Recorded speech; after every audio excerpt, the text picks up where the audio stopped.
Olá, de olho na tela que vamos iniciar a videoaula 4 da disciplina Psicologia da Educação.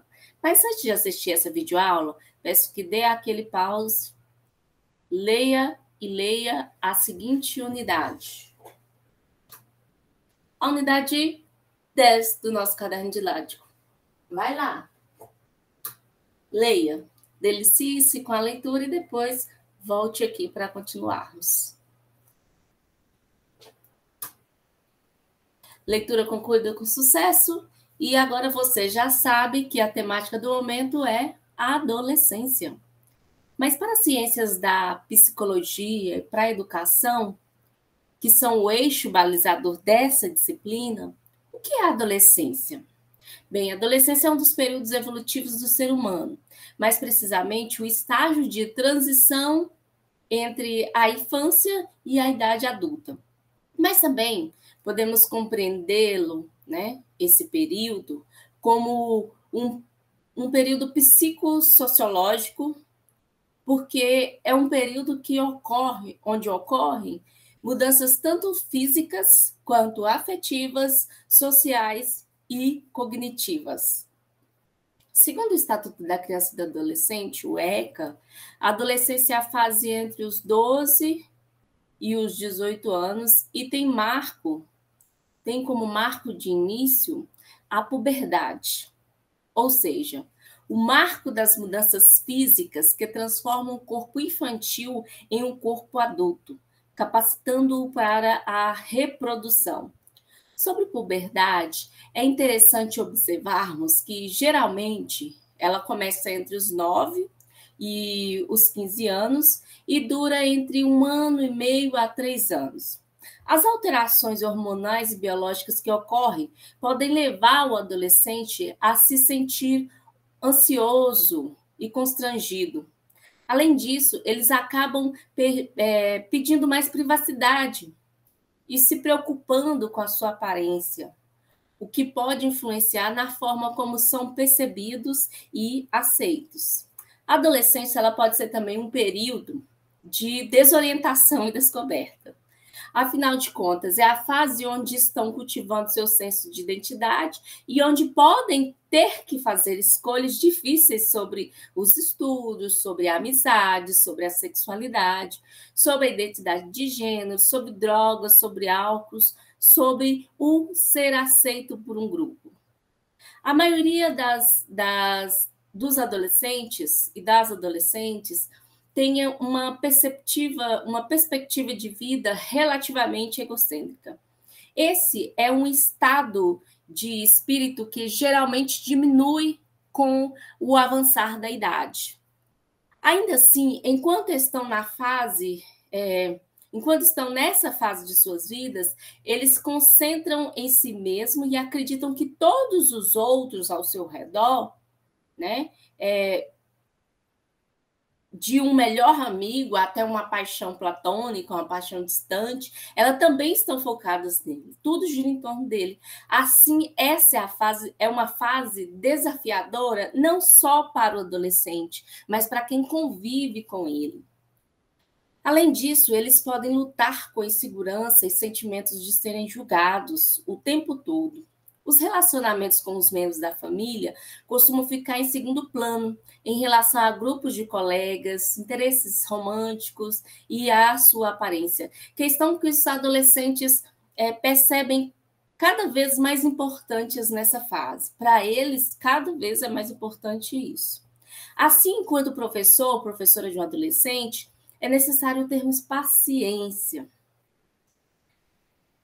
Paciência com toda essa fase, paciência com eles, porque essa é uma fase super natural, uma fase natural da vida, que inclusive todos nós conhecemos e já vivenciamos. Concordam comigo?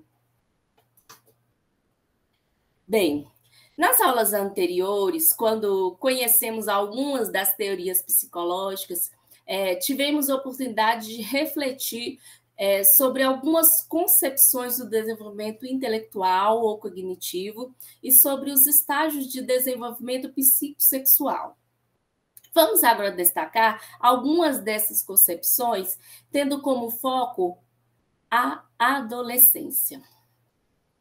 Mas antes de adentrar as concepções de alguns dos principais teóricos da psicologia da educação, vale a pena destacar algumas características da adolescência que intrigam muitos pais e professores. Me refiro à questão da interiorização e aos conflitos afetivos. Nas relações sociais, os adolescentes eles passam por um processo de se caracterizar por uma fase de... voltando novamente. Nas relações sociais, o adolescente passa por um processo que podemos caracterizar como uma fase de interiorização, que pode, até no princípio, ser identificado como antissocial.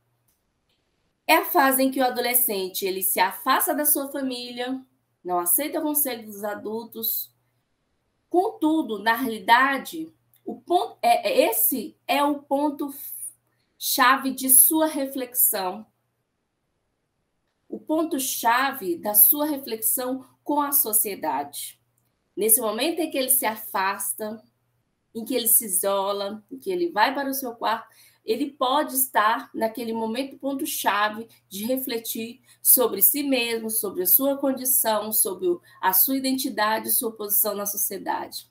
Depois disso, ele atinge o equilíbrio entre o pensamento e a realidade. E quando compreende a importância da reflexão para a sua ação sobre o mundo, ele está apto para viver as outras experiências que essa fase lhe proporciona. É nessa fase que ele consegue fazer isso também, separar a realidade, né? O que é realidade e o que é pensamento. No que se refere à questão da afetividade, o adolescente ele vive conflitos porque o tempo todo ele vive em conflitos porque deseja libertar-se do adulto, mas ainda depende dele. Deseja ser aceito pelos seus amigos e também pelos adultos.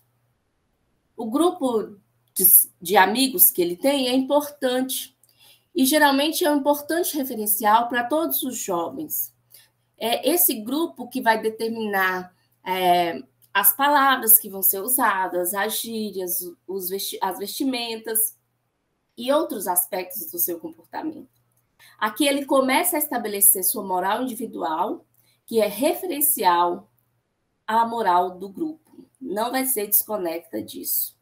Entretanto, os interesses dos adolescentes eles são também diversos e mutáveis, sendo que a estabilidade chega quando está só lá na fase adulta. Vamos agora às principais características que Piaget traz para poder compreendermos essa fase tão complexa, né, do desenvolvimento humano. Vamos lá, Piaget. Segundo Piaget, o período adolescente até chegar à vida adulta, ele corresponde ao período das operações formais, onde o adolescente ele é capaz de realizar as operações do plano das ideias sem necessitar de manipulação de referências concretas. No período anterior, ele necessitava disso para poder conseguir fazer, realizar essas operações. O estágio das operações formais é o último estágio do desenvolvimento humano, segundo Piaget, e ocorre mais ou menos entre os 11 e 12 anos em diante. Nesse período, ocorre o amadurecimento das características da vida humana. Entretanto, o atributo mais geral do pensamento operatório formal é o reconhecimento de que a realidade ela nada mais é que um conjunto de todas as possibilidades. Piaget assegurava que a mudança na maneira como os adolescentes raciocinam sobre si mesmo, sobre seus relacionamentos pessoais e sobre seu caráter de sociedade, ele tem como fonte comum o desenvolvimento de uma nova estrutura lógica que ele chamava de operações formais.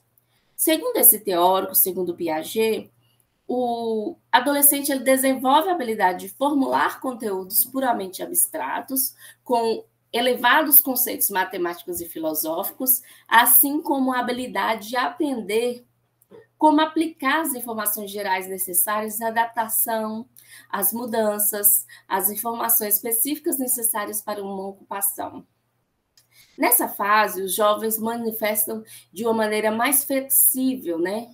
Eles apresentam uma maneira mais flexível de lidar com as informações. Além de interiorizar a ação vivida, como a ocorrida na fase anterior, das operações concretas. O adolescente aqui, ele também é capaz de distanciar-se do mundo empírico.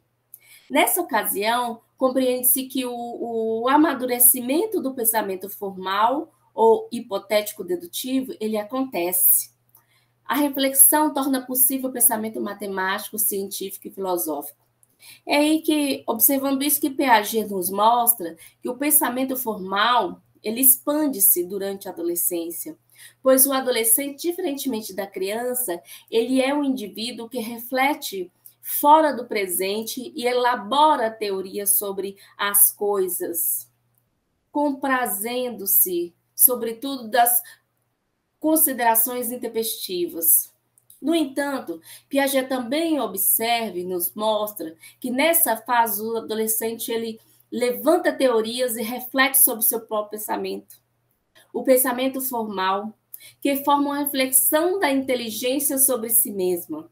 Na adolescência também, o indivíduo ele sofre influências neurológicas e ambientais que auxiliam no processo de maturação cognitiva. Portanto, é nesse momento que podem aplicar a nova capacidade para considerar e testar possibilidades de todo tipo de problema.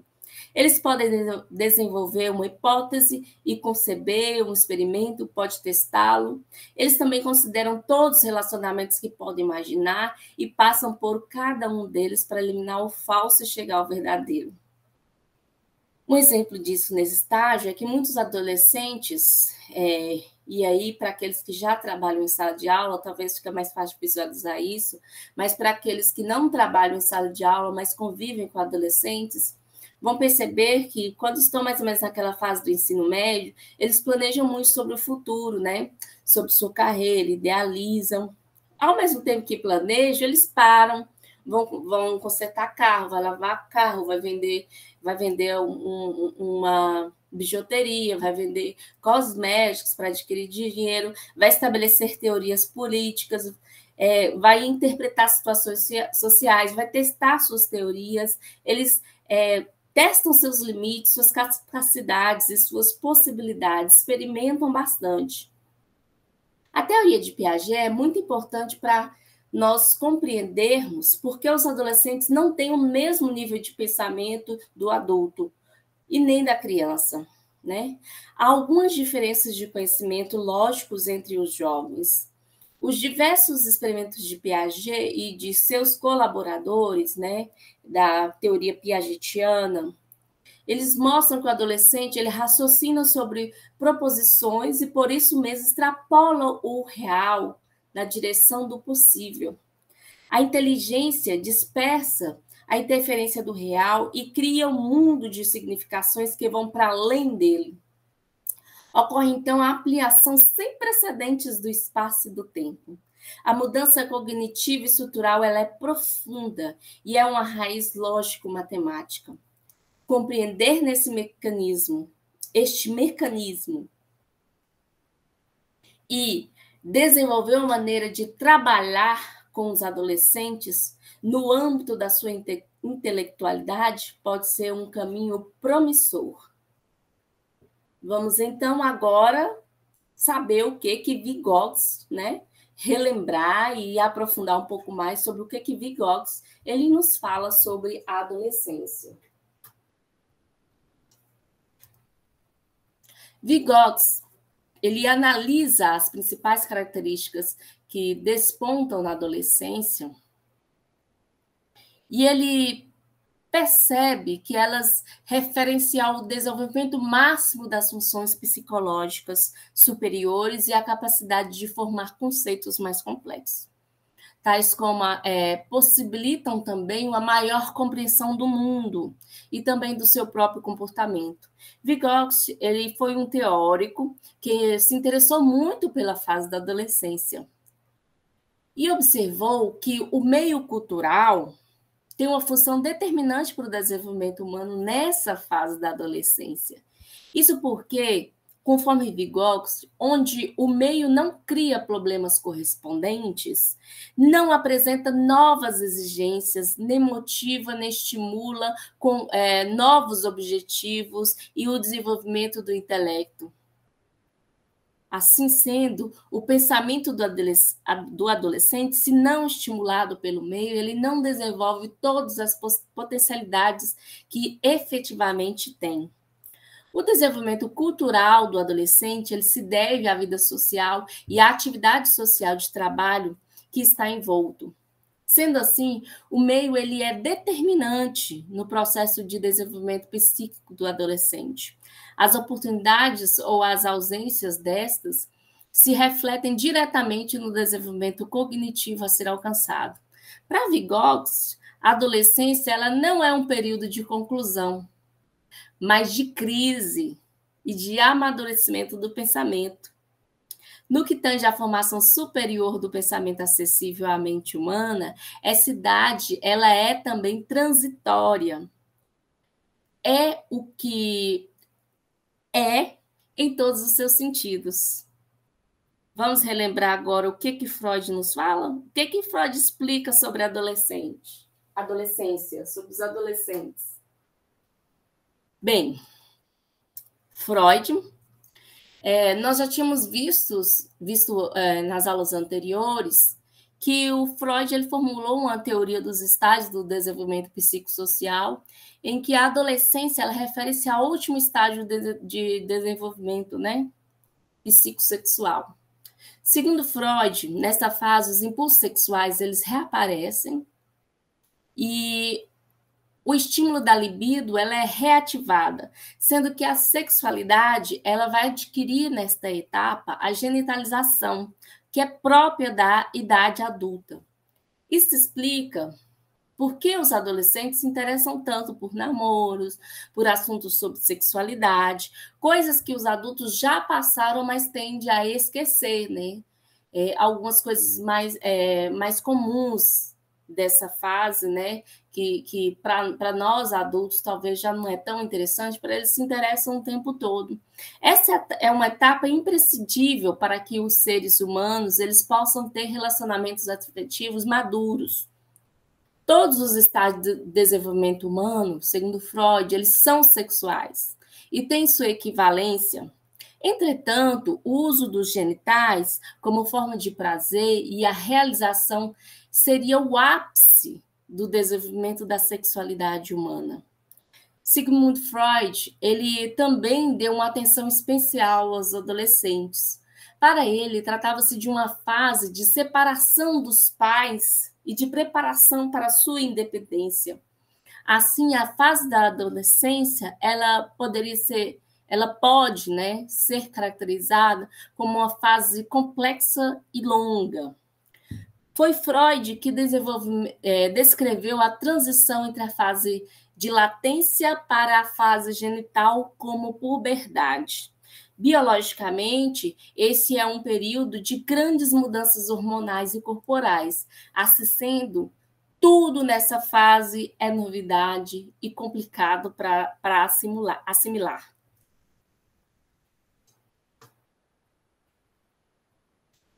Então, Piaget, Vygotsky e Freud, eles nos mostram que a adolescência é uma fase de questionamentos, de descobertas sobre a vida, de transformações. Então, se pretendemos trabalhar com o adolescente, é imprescindível reconhecer a sua condição juvenil como um ponto de partida, a fim de admitirmos também a heterogeneidade de situações e experiências que marcam a diversidade, né? A diversidade de modos de inserção social que essa fase faz com que eles se encontrem. A adolescência ela é uma época de afirmação social da identidade e também da consolidação da orientação sexual. Precisamos reconhecer que é uma época de muitas indagações, de confrontos, de internalizações e, ao mesmo tempo, de muitos conflitos. É nessa fase que tem início a puberdade, né? Que tem início com a puberdade, com visíveis alterações físicas, como o crescimento, né? O luto pela perda do corpo infantil e a perda da identidade infantil, dos papéis infantis, pelos pais da infância, né? Diante de tantas transformações e percepções, aumenta-se a necessidade de vivências e de atitudes, de tendências grupais, a necessidade de intelectualizar e de fantasiar ao mesmo tempo, uma vez que seu desenvolvimento já permite criar hipóteses. Observa-se uma capacidade de desenvolver também um senso crítico, e por isso podem ocorrer crises religiosas, atitudes sociais reivindicatórias e condutas contraditórias, né? O perfil do jovem rebelde, do jovem revolucionário, né? Tal como é taxado em alguns momentos quando se encontram em crise com esses aspectos religiosos, sociais, etc. Embora alguns aspectos eles possam ser generalizados, a vivência nessa fase ela é singular, bem como a forma de lidar com cada situação, principalmente no que tange ao desenvolvimento da sexualidade. A separação progressiva dos pais e as constantes flutuações do humor, oscilações do humor e do ânimo. Em geral, os adolescentes têm uma grande preocupação com a sua aparência e querem ser diferentes, mas, ao mesmo tempo, nós podemos perceber que se vestem iguais, devido a uma preocupação com o grupo, de pertencimento, de ser aceito por aquele grupo. Então, é isso tudo e muito mais. Adolescente é, sim, um bicho diferente. E eu e você já fomos um bicho desses. E se você seguir o caminho da docência, possivelmente você vai dar aula para um bicho diferente desses. Vai se reconhecer em um deles porque você também já foi um deles. E vai precisar da psicologia da educação para te ajudar, para ajudá-lo a compreender e a conseguir avançar no processo educativo que você vai construir junto com esse bicho diferente, junto com o adolescente.